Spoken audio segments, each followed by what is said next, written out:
Welcome to the Book Reading and Summaries channel. Part 1: The Fur. I was 8 years old when I first walked into that classroom. My mother stopped at the gate of the municipal school and knelt to fix my collar. Her eyes had that soft light they always carried when she wanted to hide her worry. I didn't understand. The class. There was Garrone, tall and gentle, with a kind face that seemed to belong to someone much older. There was De Amicis, who everyone admired, clever, confident, and always first in the class. Valini, vain and always combing his hair. Nobis, the proud son of a wealthy man who wore fine clothes and rarely smiled. And then there was Franti, the troublemaker, the one who mocked the teachers and found. When our teacher entered, silence fell. He was a man of perhaps 35, with kind eyes that carried a trace of sadness. His voice was calm but strong. He looked at us one by one as if trying to read who we were. Boys. Some. That night, when I returned home, I told my parents everything. Who sat beside me, how the teacher spoke, even how the sunlight had hit the blackboard. My father listened quietly, smoking his pipe, while my mother smiled and brushed my hair. After dinner, my father placed his hand on my shoulder and said, "Study hard, Enrico." I didn't fully. But inside. Garrone once helped a poor boy named Precossi, whose mother sold vegetables at the market. When the others laughed at Precosi's torn clothes, Garrone stood and said, "You should be ashamed. His mother works harder than any of yours." The laughter stopped. I felt some tea. Another time, our teacher told us about a fireman who had saved a child from a burning house. As he spoke, I could see the story come alive in his eyes, and when he finished, we all clapped as if that unknown man were standing among us. At home, I began keeping a diary, or rather, my mother encouraged me to. She said that writing every day would help me understand my own heart. So I wrote about my classmates, the lessons, my thoughts, and sometimes my mistakes. She would read it and leave gentle notes in the margins, never scolding, always guiding. Those were peaceful days, but childhood peace never lasts long. One gray morning, a new boy arrived. His name was Precossi. His father was a blacksmith, a harsh man who often drank too much. The boy came with bruises on his hands, his eyes downcast. He barely spoke. But when the teacher asked him a question, his answer was perfect. There was silence, then applause. That day I learned something important. Courage doesn't always shout. Sometimes it sits quietly, doing its best despite the pain. A few days later, our teacher announced that we would start reading stories from other regions of Italy.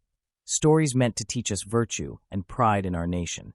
Each month, he said, we would hear a new tale. And so began what we called the monthly stories. Stories that changed the way I saw the world. The first story, The Little Patriot from Padua. The teacher told it as if it were happening right before our eyes.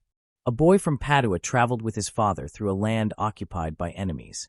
When a foreign soldier offered him money to shout, "Long live our king," meaning the enemy king, the boy refused. When the soldier tried to force him, the boy bit his hand and ran, shouting instead, "Long live Italy." He was beaten for it, but he never cried. As the teacher finished, silence filled the classroom. I remember De Amicis' eyes shining, Garrone's fists clenched, and even Franti, for once, sitting quietly. That night, I wrote in my diary. Today I learned that sometimes being small doesn't mean you can't be brave. The boy from Padua was younger than me, but he carried Italy in his heart. That was only the first of many lessons that year. Lessons not from textbooks, but from life itself. We would soon hear more stories of love, sacrifice, and courage that shaped who I became. But those, I will tell you next. Part 2, The Stories That Changed Us. After that first story, The Little Patriot from Padua, something shifted in our classroom. We no longer saw our lessons as just exercises in reading and writing. They became mirrors reflecting who we were and who we might become. Even the rougher boys listened differently now. Every new month brought a story, and every story carried a piece of Italy's heart. I remember how the mornings began to feel different. The light through the classroom windows seemed warmer, softer, as if it too was listening when our teacher spoke. He would close the door, lean against his desk, and begin the next tale, his voice calm but strong, carrying us to another part of our country, to another child like us, facing something far greater than lessons or games. The second story, The Little Lombard Sentinel. This one struck me deeply. It was about a 12-year-old boy who stood guard at a small outpost during a snowstorm, watching for enemy troops. His father, a soldier, had trusted him with the task, a great honor. The night was long and cold, and the snow fell endlessly. When morning came, the boy was found frozen, still standing, his eyes wide open, facing the enemy's direction. He had not moved. He had not abandoned his post. When the teacher finished, there was no sound in the classroom. We sat there, unable to speak, staring at our desks. Finally, Garrone wiped his eyes. Even Darasai looked pale. That night, I couldn't sleep. I kept imagining that boy in the snow, the wind tearing at his clothes, his small hands frozen, but his heart strong. I realized that courage wasn't about being fearless. It was about keeping your promise even when you're afraid.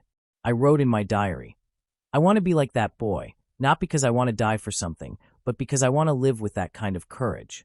At home, my mother read what I wrote and kissed my forehead.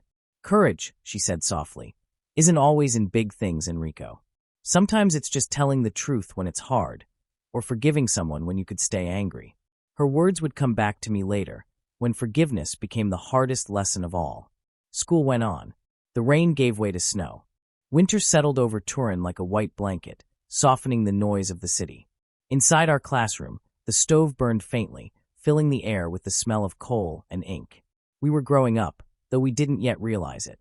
Our small arguments, our competitions, our laughter, all of it was shaping us in invisible ways. I remember one day, a poor boy named Stardi stood up to Nobis, who had insulted him for being the son of a mason.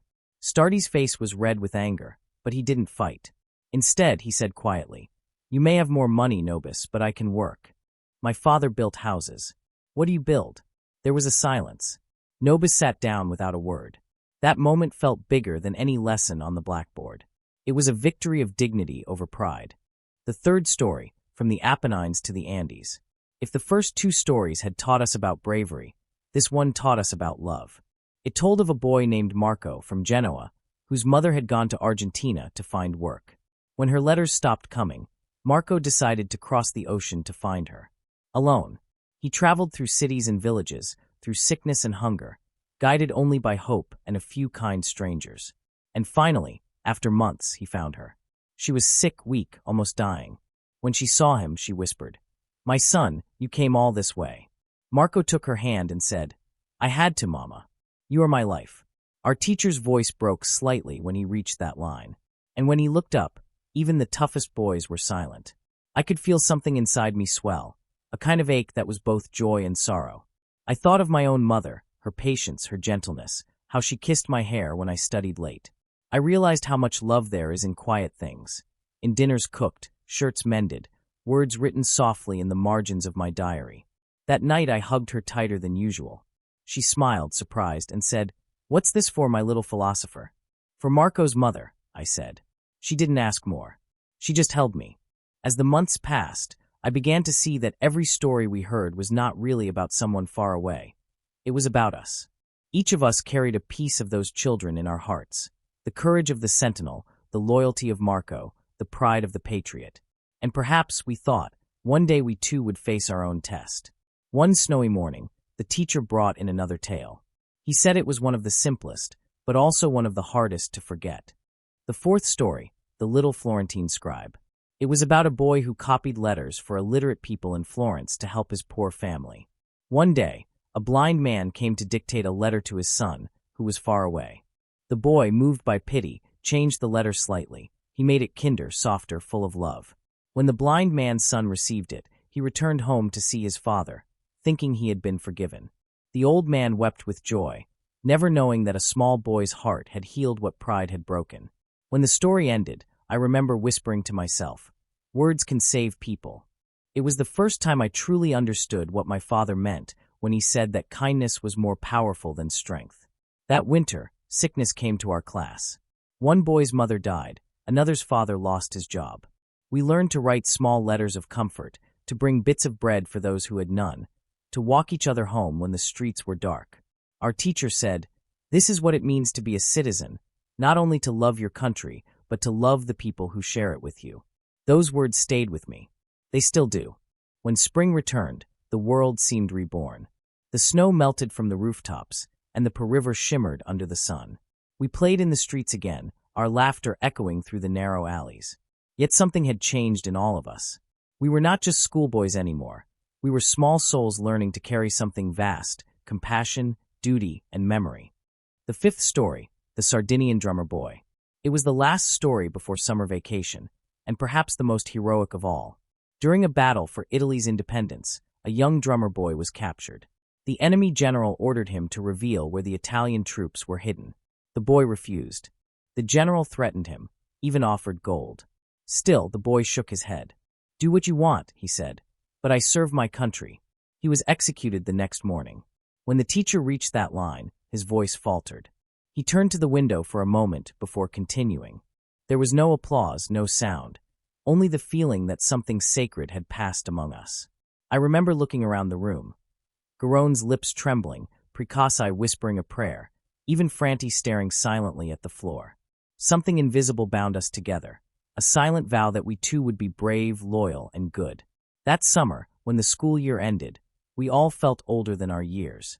The notebooks we carried home were filled not only with lessons, but with memories that had quietly shaped us. On the last day, our teacher said, "You have learned much this year.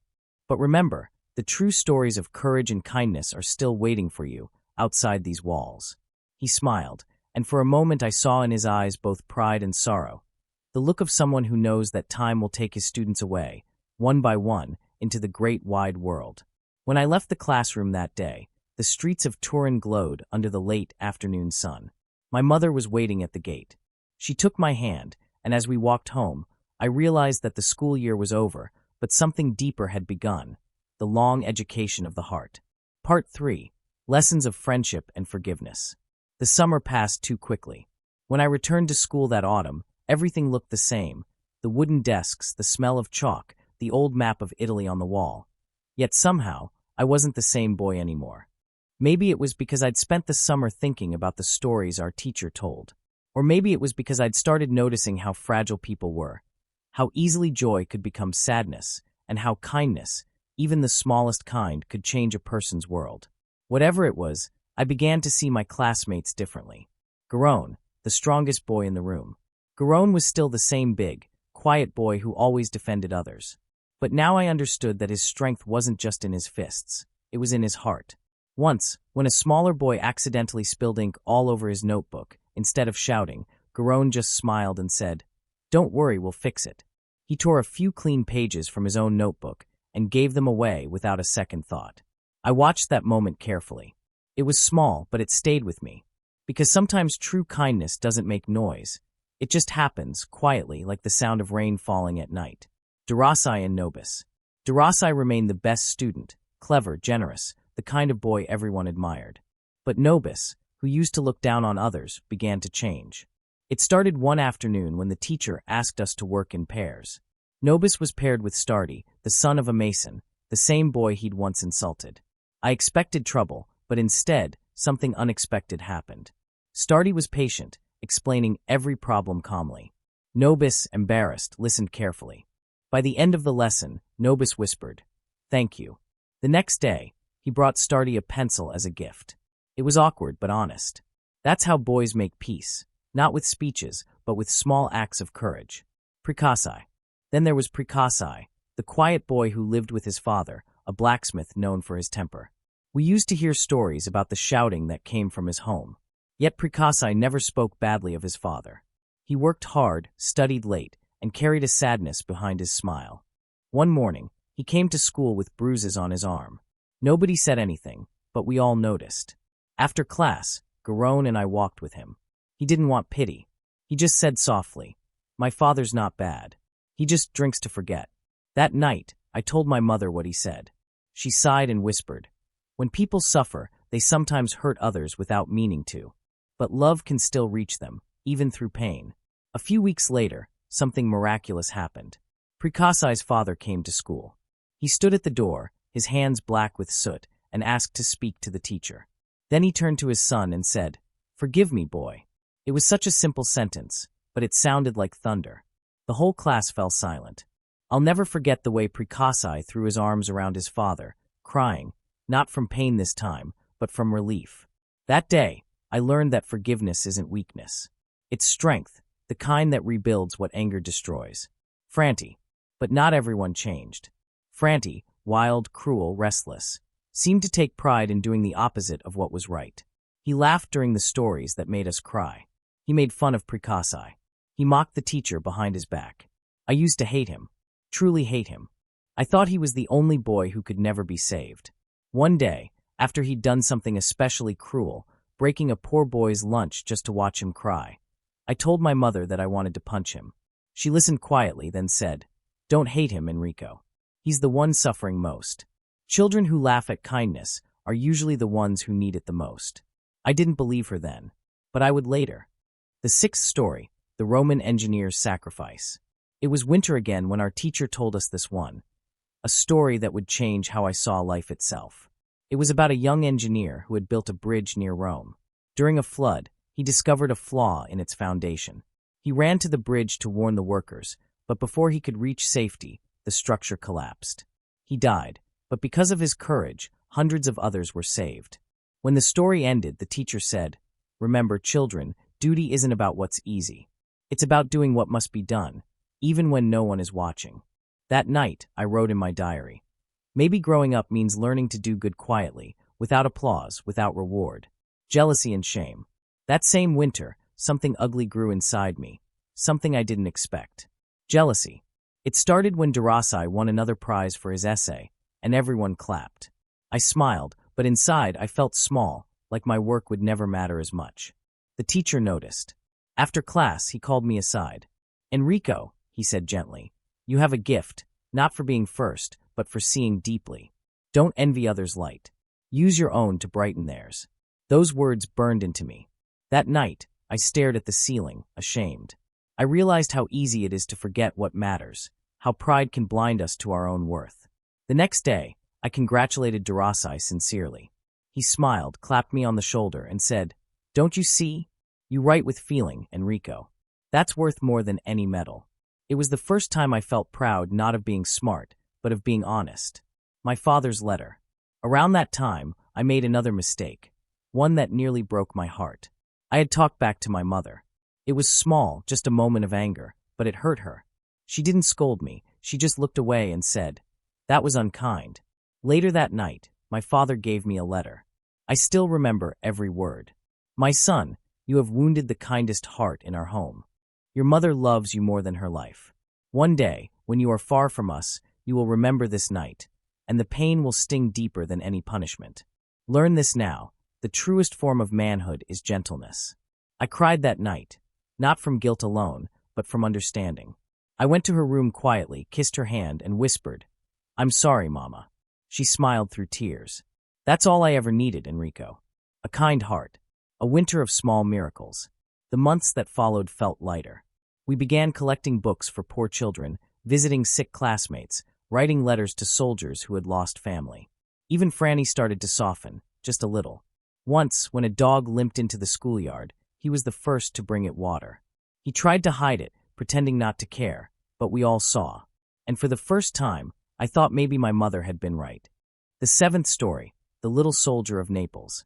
The final monthly story came in the spring, when the cherry trees outside the schoolyard were in bloom. It told of a boy from Naples whose father was a soldier. When war came, the boy followed the army, carrying messages through enemy lines. He was captured, but refused to betray his comrades. Before his death, he wrote a letter to his mother saying, "Don't cry for me. I die happy because I served Italy." When our teacher finished, he looked at us long and hard. "These are not just stories," he said. "They are reminders that every generation must decide what it stands for, courage, kindness, or fear." I remember looking around and realizing we weren't just a class anymore. We were something like a family, bound by shared tears, shared lessons, and the quiet promise to live with honor. The day of farewell. The school year ended like a beautiful dream, fading into sunlight. On the last day, the teacher called each of us forward. He gave us our report cards, and a few words meant only for us. When it was my turn, he said, "Enrico, you have a heart that feels deeply. Guard it well. The world needs people who can feel." Then he placed his hand on my shoulder, firm, warm, and I knew I would never forget him. As we left the classroom for the last time, I turned to look back. The room was empty now, but in my mind, it was full of laughter, tears, and stories that had become part of who I was.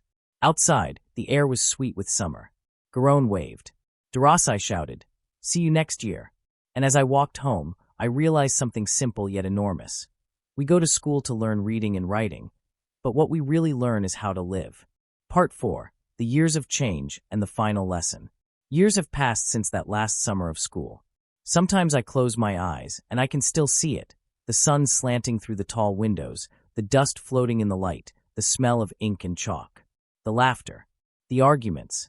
The trembling voices as we read our essays aloud. That classroom was our whole world once, and we didn't even know it. Now looking back as a grown man, I realize those were the days that shaped everything that came after. The lessons we learned were not written only in books. They were carved into us, into our hearts. Growing apart. After that final year, life carried us all in different directions. Some of us stayed in Turin. Others moved away. At first, we promised to write letters, to stay friends forever. But letters stopped coming, one by one, like stars fading in a morning sky. It wasn't out of neglect or coldness. It's just how life is. The world expands, and we are drawn outward. Still, I never forgot their faces. Garrone became an engineer, strong, honest, devoted to his work. Derossi went into politics. I once saw him years later on the front page of a newspaper, giving a speech about education and equality. His eyes hadn't changed. Stardi became a teacher, strict but fair. He built desks for his students with his own hands.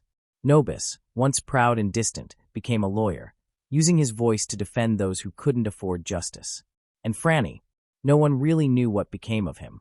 Some said he left the city, others said he ended up in trouble. But in my heart, I still hoped he found peace.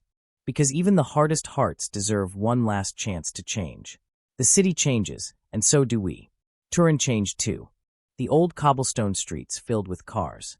The smell of coal smoke faded, replaced by the hum of factories and the rush of people always in a hurry. Sometimes I would walk past our old school, now renovated, with shiny new windows and electric lights. Children still spilled out of it at noon, laughing and shouting. I would stop for a moment, watching them, and feel that strange ache, the kind you can't name, the one that lives somewhere between joy and longing. I wanted to tell them, don't rush. These are the days you'll come back to again and again. But of course, you can't tell that to children. They have to live first, to fall and rise, to lose and love, before they can understand. My mother's voice. My mother grew older, but her kindness never dimmed. In my memories, she is always there, sitting by the window, mending clothes, the light falling gently on her face. When I struggled with my studies, she would say, "You have time, Enrico. Don't run through life. Walk through it with your eyes open." When I failed, she'd smile and say, "It's not failure that hurts, my son. It's giving up." And when I finally left home for university, she hugged me tightly and whispered, "Take your heart with you, not just your mind." I didn't fully understand her then, but now I know that everything I've become, every good thing I've done, grew from her words.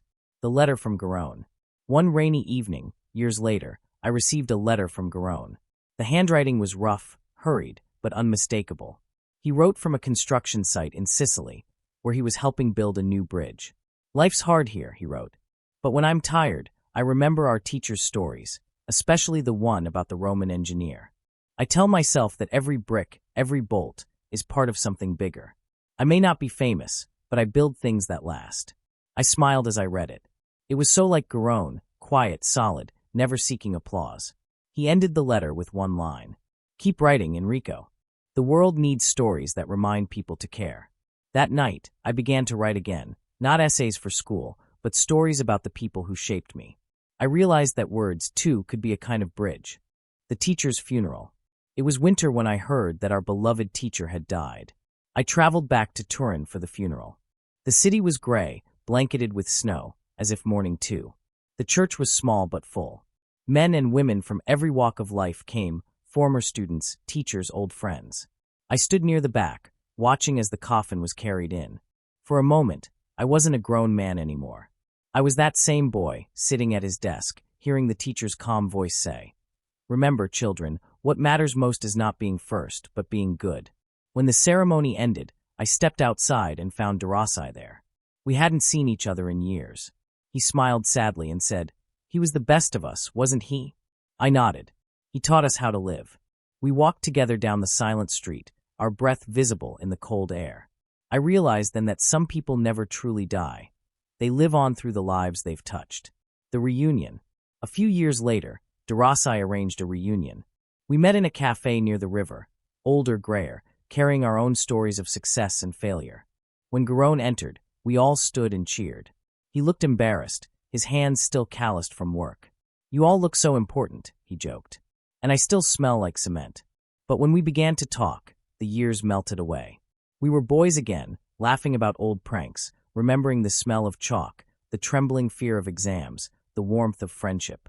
We spoke of Precossi, who had become a musician, gentle, radiant, finally free from the shadow of his childhood. He couldn't attend the reunion, but he sent us a note saying, "Music saved me, and so did your friendship." We raised our glasses to him, and to all the others who couldn't be there. Even Nobis, once so proud, wiped his eyes. "Funny," he said. "We all thought growing up meant becoming something big. But maybe it just means remembering who we were." No one answered. We didn't need to. The silence was enough. Franti's story. A few weeks after the reunion, I received a small envelope in the mail. Inside was a short letter, unsigned, and a newspaper clipping. The article was about a man who had died saving 2 children from a burning house. His name was Franti. At first, I didn't believe it. Could it really be him? The boy who once mocked kindness?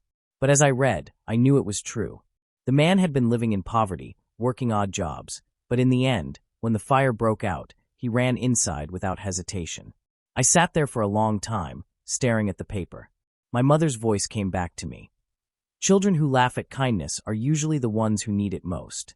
She had been right. In the end, even Franti had found his way back to the light. The gift of memory.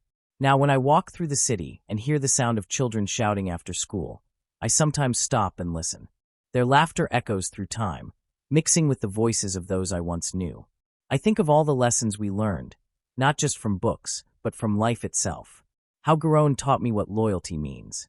How Derossi showed me that brilliance means nothing without humility. How Precossi proved that gentleness can outlast pain. How Stardi's discipline turned strength into grace. And how Franti, in the end, reminded me that even lost souls can find redemption. I realize now that we were all part of one great story, not of heroes or saints, but of ordinary hearts learning to beat with courage. The last letter.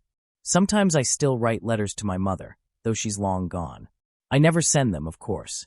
I just write them, as if she could still read between the lines. One evening, as the sun set over the city, I wrote, "Dear Mama, you were right. Kindness is the only thing that never ages. The world is faster now, harder in many ways, but your lessons still hold. I've met rich men who are poor in spirit, and humble men who shine brighter than gold. I've seen people fight over power and forget love. But every time I remember your words, and the faces of my old classmates, I find peace again." I folded the letter, placed it in a book, and whispered, "Thank you." The heart of the story. It's strange. When I think of those days, I don't remember the exams or the grades. I remember moments, Garrone's laugh, Derossi's hand on my shoulder, the smell of my mother's cooking, the sound of rain on the window while I studied. Those moments, they were the real education. We were learning how to be human, how to forgive, how to stand tall even when afraid, how to see others not as rivals, but as fellow travelers on the same uncertain road. And now, after all these years, I understand what our teacher meant when he said, "The heart is the best part of any education, because knowledge fades, but love endures. Success changes, but compassion remains." And every good thing I've ever done began, quietly, in that little classroom long ago. Epilogue, a bridge of time. Sometimes I walk by the river at dusk, and the city lights shimmer like old memories. I imagine my younger self walking beside me, the boy who once dreamed of greatness, who wrote essays about courage and cried over stories of sacrifice. I smile at him. "You did fine," I whisper. "You didn't become famous, but you kept your heart open. That's enough." And somewhere, I imagine the voices of my old friends, Garrone, Derossi, Stardi, Precossi, even Franti, echoing softly through the years, laughing together once more. The river keeps flowing. The city keeps changing. But the lessons remain. Because some stories, the ones written in the heart, never truly end.